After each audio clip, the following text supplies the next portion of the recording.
नमस्कार, आप सभी को मेरा प्रणाम। हमारे जीवन के अंदर महत्वपूर्ण सोपान के अंदर से एक विवाह का जो संस्कार है, इसका बड़ा महत्व है। पूर्व काल के अंदर कन्या का विवाह हुआ करता था। कन्या कहते हैं, जो छोटी कन्या 12 वर्ष से पूर्व की कन्या का विवाह जिसे कहते थे, उसका विवाह हम लोग करते थे। उसके हम लोग जो है गुण इत्यादि का विचार करके जन्म पत्री मिलाया करते थे। अब तो कन्या का विवाह नहीं होता है। अब तो प्राय विवाह की जो अवस्था है, बड़ी होकर वो लड़की का विवाह जो है 22-25 साल के बाद ही लोग प्राय विवाह करते हैं।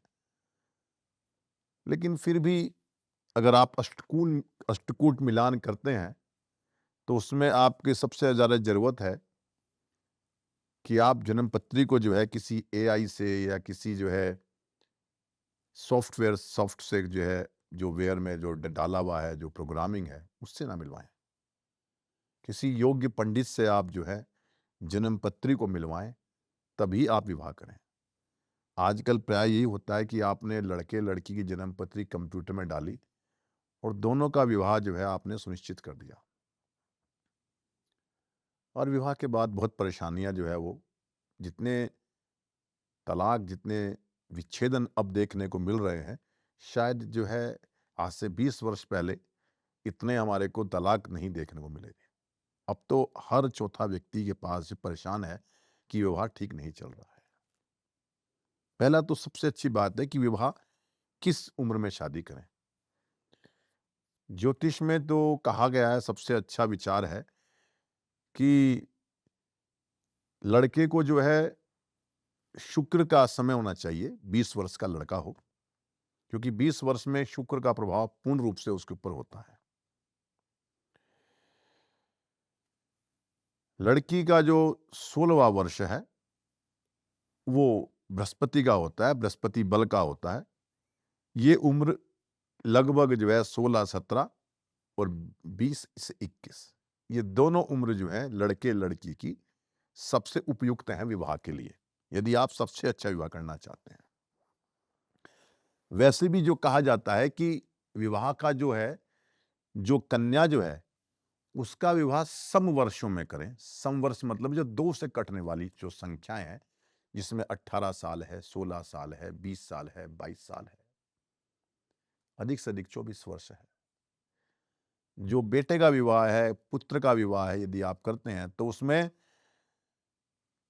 जो अंक हैं वो ऐसे हों जो कि 2 से कटने वाले ना हों, विषम संख्या हो, जिसमें 19वाँ वर्ष है, 21वाँ वर्ष है, 23वाँ वर्ष है, 25वाँ वर्ष है। इसमें विवाह जो है सबसे उपयुक्त कहा गया है।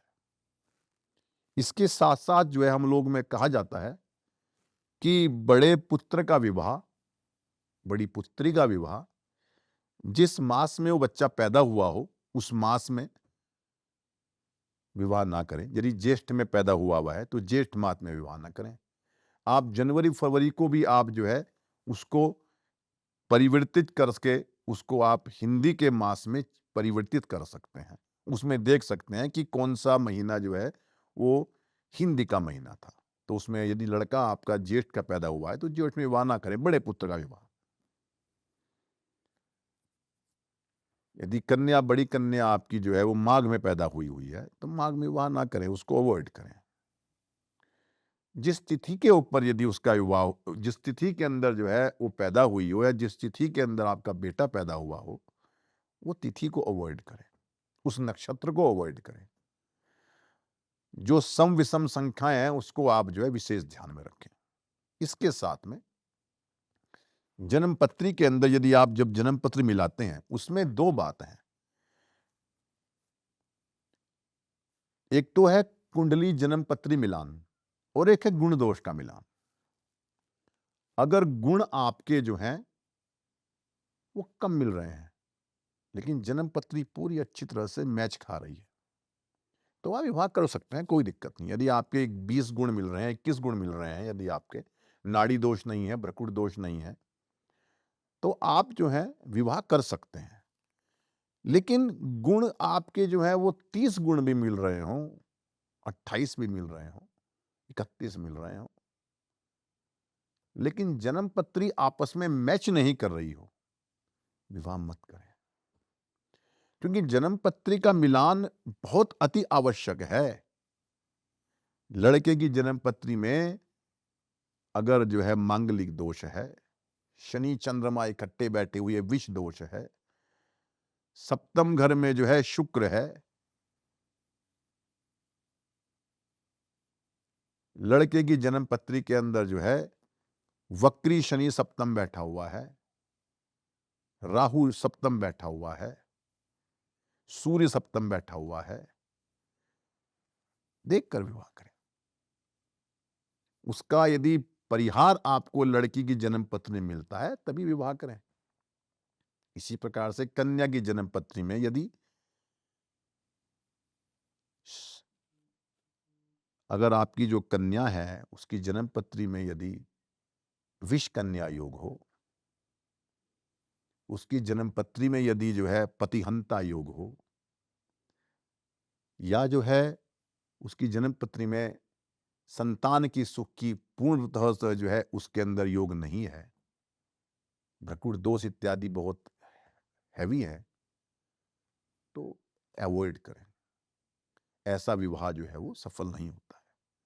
लेकिन प्राय एक बात देखी जाती है, कभी कभी जैसे लड़का भी मांगलिक है, लड़की भी मांगलिक है, लड़के की जन्म पत्री में विष योग है, लड़की की जन्म पत्री में विष कन्या योग है, लड़के का शुक्र बहुत पीड़ित है, लड़की का गुरु बल बहुत पीड़ित है। अगर ऐसों का विवाह कर देते हैं तो विवाह काफी सक्सेस भी हो जाता है। इसको कभी कभी हम लोग जो है माइनस माइनस पॉजिटिव भी बोलते हैं। लेकिन इन बातों को हमें प्राय देखना चाहिए। ऐसा नहीं होना चाहिए कि आप जो है तुरंत विवाह कर दें। अगर 12वां स्थान लड़के का शुभ है, उसकी जो लाइफ है, जो उसकी जो अंदर की जो समस्या कोई ऐसी नहीं है, लड़का नपुंसक इत्यादि नहीं है, तो आप विवाह आपको देख के करना चाहिए। अगर ऐसे योग हैं जन्म पत्री में तो ऐसे विवाह प्राय जो है वो सक्सेस नहीं होते हैं। प्राय ज्योतिष में कहा जाता है अगर कि किसी के एक ही लड़का हो, एक ही लड़की हो, तब भी जो है विवाह को जो है वो सही नहीं मानते। अपने लड़के का विवाह ऐसी लड़कियों से करें। हम तो प्राय आजकल ढूंढते हैं एक ही कन्या मिल जाए, उससे विवाह करें, भाई सब कुछ ठीक है। लेकिन अपने लड़के का विवाह ऐसी लड़की से करें जिसके घर में जो है कई बहनें हों, भाई हों, या लड़की को ऐसे स्थान पर दें जिस लड़के के भाई भी हों, बहन भी हों। अर्थात उनकी जन्मपत्री के अंदर पारिवारिक जन्मपत्री में कोई दोष नहीं है। अच्छे बच्चे का होने का योग सबकी जन्मपत्री में है। बच्चे, परिवार फलता फूलता परिवार है। एकाकी जो है एक वृक्ष खड़ा हुआ है पूरे मैदान के अंदर, ऐसे परिवार से अवॉइड करें अगर सुखी रहना हो तो। अगर सिर्फ ये देखना है नहीं भाई लड़का अकेला लड़का है, ना कोई आगे ना पीछे है, माँ बाप भी बूढ़े हो चुके हैं, शादी कर दो, लड़की बहुत सुख मानेगी, अच्छी बात है, हर माँ बाप ये सोचता है। लेकिन तीसरी जब संतान होगी, खत्म हो जाएगा सब कुछ। ऐसे परिवार में जहां पर जो है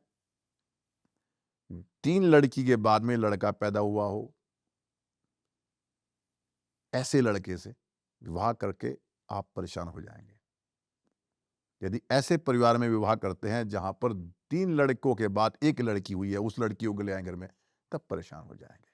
उसको त्रिखल संतान बोलते हैं उसको। ये बातें जो हैं इस युग में कहने के लिए, इस समय में कहने के लिए बड़ी अटपटी लगती हैं, कोई विश्वास नहीं करता है। लेकिन ये सत्य बात है। यदि आप इनको अनुभव में लाओगे, हम लोग जो है हमेशा इन बात को अनुभव लाते हैं और उसको लिख लेते हैं, इसलिए हमें पता है। अब जीवन के अंदर व्यक्ति के पास विचार करने के लिए समय नहीं है, इसलिए इन बात का विचार नहीं हो पाता है। यदि विचार किया जाए इन बात का तो बहुत प्रभाव पड़ता है। आप जो है अपने कन्या का विवाह, अपने पुत्र का विवाह ऐसे स्थान पर करें जहां पर जो है संतान भी अच्छी तरह हो, अच्छी तरह से वैवाहिक जीवन जिए और खूब उन्नति करें। यही मेरा कहना है। और दूसरी बात है कि अच्छे मुहूर्त का ध्यान करें। कुछ ही नक्षत्र ऐसे हैं, हम प्राय जो हैं पंडित जी से हमने एक डेट निकलवा ली कि इस दिन शादी करनी है।